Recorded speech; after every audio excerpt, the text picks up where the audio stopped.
नई सोच, सही दिशा की प्रस्तुति।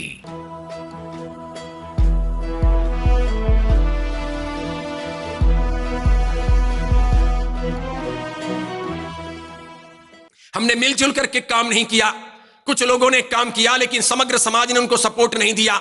बाकी 60 साल पहले, 50 साल पहले, 40 साल पहले, 30 साल पहले और उससे पहले 70, 80, 90 साल पहले भी अनूप मंडल के विरोध में कहीं कहीं छोटे मोटे काम होते रहे हैं। उन लोगों ने अपने अपने दायरे में रहकर बहुत मजबूती से अनूप मंडल को बिल्कुल नेस्त नाबूद करने के लिए काम किए हैं। उसकी हरकतों को रोकने के लिए, बंद करने के लिए कोशिशें की है। लेकिन उस वक्त समग्र राजस्थानी गुजराती समाज, जैन समाज इकट्ठा होकर के शायद काम नहीं किया। सबने मिलकर के काम नहीं किया। थोड़े लोगों ने किया, बाकी लोग तमाशा देखते रहे या बाकी लोग अपने अपने घरों में अपने अपने कामों में सिमटे रहे और इसीलिए जोरदार काम ना हो सका। उन लोगों ने जो किया उस पर पानी फिर गया। वे लोग करते गए समाज के हित में, धर्म के हित में काम, अनूप मंडल को रोकने के लिए, उसे नेस्त नाबूद करने के लिए। जब वे लोग कमजोर पड़े तो अनूप मंडल वापस खड़ा हुआ। फिर कोई नया जैन बंदा खड़ा हुआ, उन्होंने फिर कोशिश की।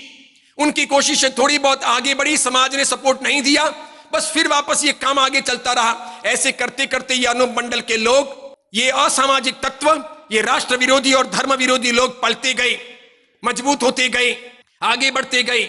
इन सबको रोकने के लिए समाज को एक मुश्त प्रयास करना था तो अधिकांश गुजराती और राजस्थानी समाज सोया रहा। राजस्थान में भी जालोर, सिरोही, बाड़मेर और पाली जिले को छोड़कर बाकी सब जैन भी सोए रहे। सिरोही, पाली, जालोर और बाड़मेर के कुछ लोग ही जागृत रहे। साधु साध्वियों में भी कुछ लोगों में जागृति रही, बाकी सबने परवाह नहीं किया। सभी साधु साध्वी जी भगवंतों को जब मैं देखता हूं तो एक बात नोट करता हूं, कोई कब चिल्लाते हैं, कब बोलते हैं, कब आंदोलन की बात करते हैं, जब उनके पैर के नीचे पानी आता है तब। जब उनके साथ में अनूप मंडल के लोग या पालिताना के लोग या गिरनार के लोग या बिहार में अन्य कोई लोग या अन्य कोई असामाजिक तत्व बदतमीजी करते हैं, बदसलूकी करते हैं, तब वे मारा साहब आंदोलन की बात करते हैं, चिल्लाते हैं, चीखते हैं, पत्राचार करते हैं, बोलते हैं, सभाएं करते हैं। लेकिन उसके बाद में जब कभी समाज की रक्षा के लिए काम हो, धर्म की रक्षा के लिए काम हो, जिंद शासन के संरक्षण के लिए काम हो, तो वे नहीं बोलते। ऐसा करने से क्या होगा? पूरा समाज बट गया। आज पूरा श्रावक समाज ये देख रहा है कि साधु साध्वी जी भगवंत सक्रिय क्यों नहीं हो रहे। 250-300 करीब आचार्य भगवंत हैं श्वेतांबर मूर्ति पूजक समाज के, वे सब सक्रिय क्यों नहीं हो रहे? कुछ ही आचार्य भगवंत या कुछ ही साधु सक्रिय क्यों हो रहे हैं? जब सब साधु भगवंतों ने आचार्य पद लिया है, इतनी बड़ी बड़ी कस्में खाई हैं, समाज के सामने धर्म की और समाज की रक्षा के लिए संकल्प लिए हैं, इतना बड़ा पद लिया है, तो फिर इस पद के प्रति न्याय कब करेंगे? जब हमारी समितियां बनी हैं, बड़ी बड़ी समितियों के अंदर श्रावक लोग भी बड़े बड़े ओहदों पर बैठे हैं, कोई ये समिति, कोई वो समिति, सब बड़े बड़े लोग हैं, ये मंच पर दिखाई देते हैं, ये मालाएं पहनने के समय में दिखाई देते हैं, ये अन्य अन्य बाबतों में जहां नाम छपवाना हो वहां दिखाई देते हैं। अभी सभी मिलकर के एक साथ बाहर क्यों नहीं आते? वे सभी लोग FIR क्यों नहीं करवाते? अनूप मंडल गलत हैं, इसकी हरकतें गलत हैं, ये जिन शासन के विरोध में है, ये जिन शासन मुर्दाबाद बोल रहा है और जैन समाज को, जैन धर्म को इसने ग्रंथों में हजारों गालियां दी हैं, तो हम क्यों सुन रहे हैं, क्यों सह रहे हैं, क्यों चुप रह रहे हैं, क्यों बाहर नहीं आते? या तो हमारी निष्ठा में खामी है या फिर हम दोगले हैं, बाहर कुछ दिखाते हैं और अंदर कुछ दिखाते हैं। हम नाम के लिए पदों पर हैं, सम्मान के लिए पदों पर हैं, हमने सत्ताएं हथियाई हैं, और अगर हम ईमानदार हैं, सत्ताएं नहीं हथियाई हैं, अगर हम नाम के लिए पदों पर नहीं हैं, तो फिर हमें काम करके दिखाना चाहिए, बाहर आना चाहिए। सो सुनार की नेक लुहार की करनी चाहिए, दूध का दूध और पानी का पानी होना चाहिए। कितने सारे अलग अलग धर्म संघ हैं भारत भर में, कोई होंगे 40-50 हजार धर्म संघ। इन सबके इतने सारे ट्रस्टी हैं, कोई 5 वर्षों से ट्रस्टी हैं, कोई 10 वर्षों से ट्रस्टी हैं, कोई 15 वर्षों से ट्रस्टी हैं। सबकी अपनी अपनी पहचानें भी हैं। कोई अजैनों को पहचानते हैं, सरकारी बाबुओं को पहचानते हैं, नेताओं को पहचानते हैं। कई लोगों की पुलिस में पहचान है, कई लोग वकील हैं, इंजीनियर हैं, बैरिस्टर हैं, बड़े बड़े पदों पर बैठे हैं लोग, और ये सब धर्म संघों के अंदर ट्रस्टी हैं।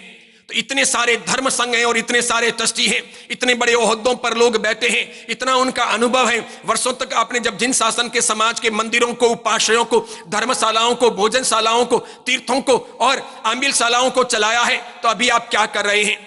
धर्म रक्षा के लिए आपके पास में कौन सी पक्की तौर पर योजना है? धर्म रक्षा और समाज रक्षा के लिए आप क्या कर रहे हैं? उसको कितनी प्रायोरिटी दे रहे हैं, प्राथमिकता दे रहे हैं? कीजिए मीटिंग और सोचिए, विचार विमर्श कीजिए। छोटे से ज्ञापन देने से काम नहीं होगा। मात्र एक पत्र अपने घर में बैठे बैठे या ऑफिस में बैठे बैठे हम राष्ट्रपति को, प्रधानमंत्री को, मुख्यमंत्री को या पुलिस को लिख दे, इतने मात्र से काम नहीं होगा। अगर मात्र इस प्रकार पत्र लिखने से धर्म की और समाज की रक्षा हो जाती तो कोई व्यक्ति बाहर नहीं निकलते, कोई नहीं मरते। सिख धर्म के धर्म गुरु गुरु नानक जी ने सिख धर्म की स्थापना की। सिख धर्म की स्थापना के पीछे उनका हेतु था हिंदू और मुस्लिम के बीच की कड़ी खड़ी करूं, ताकि हिंदू और मुस्लिम के बीच में प्रेम भाव हो, सद्भावना हो, आपस की इनकी लड़ाइयां मिट जाएं, एक दूसरे के प्रति दुर्भाव न रखें। इसलिए कुछ हिंदुओं का, कुछ मुसलमानों का, दोनों का परंपरा का आधार लेकर उन्होंने सिख धर्म का स्थापन किया। लेकिन थोड़े समय के बाद में ही गुरु गोविंद सिंह जी को पता चल गया कि ये मुसलमान यूं मानेंगे नहीं, ये समझेंगे नहीं, ये आक्रमण करना चाहते हैं, ये हिंदुत्व को मिटाना चाहते हैं, ये सबको लूटना चाहते हैं, ये हिंदुस्तान को कमजोर और गुलाम बनाना चाहते हैं। अंततः गुरु गोविंद सिंह जी को तलवार लेकर बाहर निकल जाना पड़ा, आर पार की लड़ाई लड़नी पड़ी। सुनकर के आश्चर्य करोगे, हम तो घंटा, 2 घंटा, 4 घंटा भी देना नहीं चाहते, कोई FIR लिखाना नहीं चाहते, बाहर आकर के कोई आंदोलन करना नहीं चाहते, 1-2 लाख रुपए धर्म रक्षा के लिए, समाज रक्षा के लिए अपनी ओर से देना नहीं चाहते। देते हैं तो सबसे पहले माला की, तख्ती की या फिर कोई बैनर की चिंता करते हैं, नाम सम्मान की चिंता करते हैं। और वहां गुरु गोविंद सिंह जी ने अपने 4 शहजादे बलिदान में लगा दिए। वो दूसरों के नहीं थे, खुद के पैदा किए हुए थे। 2 बड़े बेटे, पहले और दूसरे, वो दोनों युद्ध के मैदान में लड़ते लड़ते मारे गए। उन्होंने ये नहीं सोचा कि जाओ सैनिकों तुम लड़ाई लड़ो, मेरे बेटे नहीं आएंगे, हम तो राजमहल में बैठेंगे, हम शासन करेंगे, तुम लड़ो। नहीं, उन्होंने सेनापति बनकर तलवार उठाकर उन शहजादों ने लड़ाई लड़ी। उन्होंने सैनिकों को, धर्म को, हिंदुस्तान को बचाने का प्रयास किया, गुलाम होने से रोकने की कोशिश की। जब तक वे जिंदे रहे उन्होंने ये किया, जब वे कट गए उसके बाद की बात नियति जाने। और दूसरे 2 शहजादे, उनको औरंगजेब के नवाब ने गिरफ्तार किया, कहा इस्लाम स्वीकार कर लो, शहजादी से शादी करवा दूंगा, आधा हिंदुस्तान का राजपाट दे दूंगा, बहुत बड़ी शोहरत मिल रही है, सोच लो। तो भी नन्हे नन्हे मासूम जो बालक जैसे थे, दोनों शहजादों ने इनकार कर दिया। उस कहने वाले आदमी के मुंह पर थूक दिया, दोनों को जिंदा चुनवा दिया गया दीवार में। दोनों ने मरना कबूल किया, लेकिन धर्म परिवर्तन कबूल नहीं किया, शहजादी से शादी कबूल नहीं की। हिंदुस्तान का ऐसा राज्य नहीं चाहिए, गुलाम नहीं बनना है, तुम्हारे अधीन हम नहीं रह सकते। जिंदे रहेंगे तो हिंदुस्तानी बन करके रहेंगे और मरेंगे तो हिंदुस्तान के नाम पर, सिख धर्म के नाम पर मर जाएंगे। वे मर गए। 4 शहजादों की इस प्रकार ये अमर बलिदानी कहानी है। वे धर्म के लिए मरे, समाज के लिए मरे, देश के लिए मरे।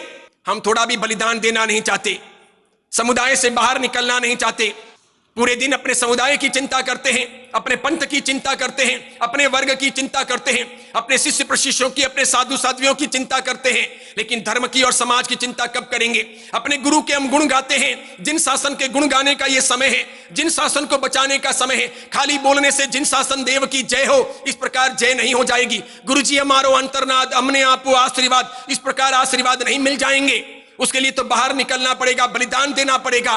खाना पीना ना मिले ये मंजूर, सहन करना पड़े ये मंजूर, कोर्ट में जाना पड़े ये मंजूर, गुलाम बनना पड़े ये मंजूर, लेकिन जिन शासन को आंच नहीं आनी चाहिए, ये सबको सोचना चाहिए। हर साधु और साध्वी को, हर आचार्य भगवंत को, गणिवर्य को, पन्यास को, उपाध्याय को, कि हम किसकी रोटी खाते हैं? क्या वो ईमानदारी की रोटी है? क्या वो नैतिकता की रोटी है? क्या वो जिन शासन की रक्षा की रोटी है?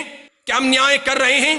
मैं मात्र अनुपमंडल की ही बात नहीं कर रहा। जिन शासन पर कई विपत्तियां आ रही, कई संकट आ रहे, आगे और दुख आएंगे, क्योंकि दुश्मन को देखकर और तैयार होते हैं। एक दुश्मन को हम नहीं दबाते हैं तो दूसरा दुश्मन खड़ा होता है।